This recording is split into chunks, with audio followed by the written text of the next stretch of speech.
Welcome to The Last Breakfast. Please enjoy the video.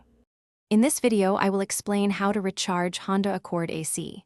First, you'll need to gather a few essential items: a can of R134, a refrigerant, a manifold gauge set, and a pair of safety glasses and gloves. Safety is paramount when working with refrigerants, so always protect your eyes and hands.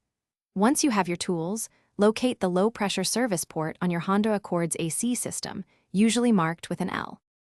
Now, let's connect the manifold gauge set.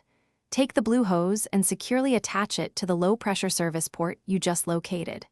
Next, connect the yellow hose from your manifold gauge to the tap valve on your can of R134, a refrigerant. Make sure all connections are tight and secure to prevent any refrigerant from escaping. This setup allows you to monitor the system's pressure accurately.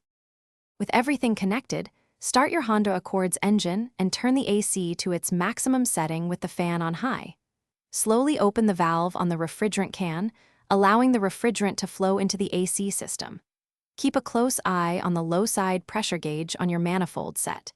You're aiming for a reading between 30 and 40 psi. Add refrigerant in short bursts, checking the pressure frequently. Once the low-side pressure is within the recommended range and your AC is blowing cold, carefully disconnect the manifold gauge set, starting with the low-pressure port. Test your AC system thoroughly to ensure it's cooling effectively. Remember, if you're working on your car, it's easy to get thirsty. For a great way to stay hydrated, check out the Oala water bottle link in the description, along with other helpful deals. Enjoy your newly recharged AC. Thanks for watching. If this was helpful, leave a like and consider subscribing. See you next time.